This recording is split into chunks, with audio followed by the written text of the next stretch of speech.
वीक्षा news 24/7 का हार दर्शकों को सादर प्रणाम, जोहार, सलाम। दर्शकों, कोबे विश्वविद्यालय की शोधकर्ताओं ने कृत्रिम बुद्धिमत्ता प्रणाली विकसित की है जो किसी व्यक्ति का हाथ के पिछले हिस्से और मुट्ठी बंद की हुई तस्वीर की जांच करके एक दुर्लभ अंतःस्रावी विकार की पहचान कर सकती है। जी हाँ, चेहरे की तस्वीरों को उपयोग न करके इस प्रणाली के गोपनीयता को ध्यान में रखते हुए तैयार किया गया है।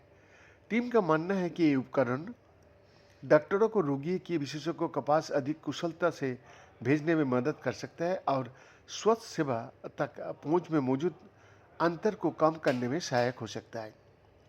एक्रोमेगाली एक दुर्लभ और इलाज में मुश्किल बीमारी है जो आमतौर पर मध्यम आयु में शुरू होती है। एक ग्रोथ हार्मोन की अत्यधिक उत्पादन के कारण होती है, जिससे हाथ पैर बड़े हो जाता है, चेहरा में स्पष्ट बदलाव आता है और हड्डियों और आंतरिक अंगों का असामान्य विकास हो जाता है। दर्शक, ये बीमारी कई वर्षों में धीरे धीरे विकसित होता है। इलाज ना होने पर ये गंभीर जटिलताएं पैदा कर सकती है और जीवन प्रत्याशा को लगभग 10 साल तक कम भी कर सकती है। कोबे विश्वविद्यालय की एंडोक्रिनोलॉजिस्ट हिटोनोरी फुकुओका कहता है, चूंकि ये स्थिति बहुत धीरे धीरे बढ़ती है और एक दुर्लभ बीमारी भी है, इसलिए इसका निदान होने में एक दशक तक का समय लगना असामान्य नहीं है। जी हाँ, वो आगे कहता है कि एआई उपकरणों की प्रगति के साथ प्रारंभिक पहचान के लिए तस्वीरों को उपयोग करने का प्रयास किया गया है, लेकिन उन्हें वैज्ञानिक अभ्यास में नहीं अपनाया गया है।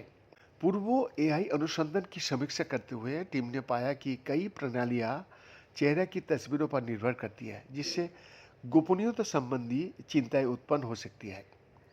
कोबे विश्वविद्यालय की स्नातक छात्रा यूका ओमाची ये बताती है, और इस चिंता को दूर करने के लिए हमने हाथों पर ध्यान केंद्रित करने का निर्णय लिया, जो शरीर का एक ऐसा अंग है जिसकी हम वैज्ञानिक अभ्यास में निदान के लिए चेहरा का साथ नियमित रूप से जांच करता है।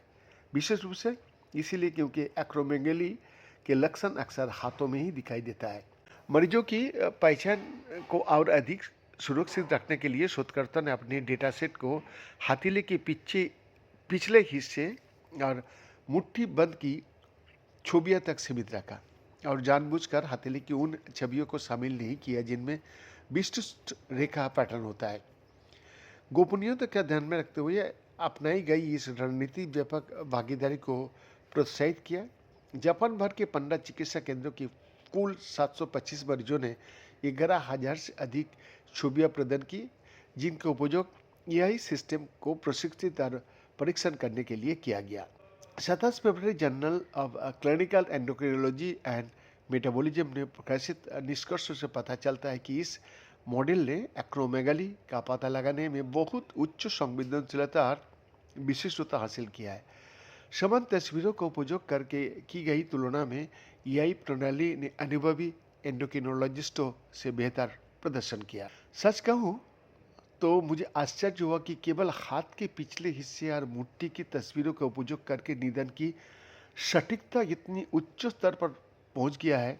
मुझे जो बात विशेष रूप से महत्वपूर्ण लगी वो ये थी कि चेहरा की विशेषताओं का बिना भी इस स्तर का प्रदर्शन हासिल किया गया है, जो इस दृष्टिकोण को रोग की जांच के लिए कई अधिक व्यवहारिक बनाया, ओमाची कहता है। बयान का एक्सक्लूसिव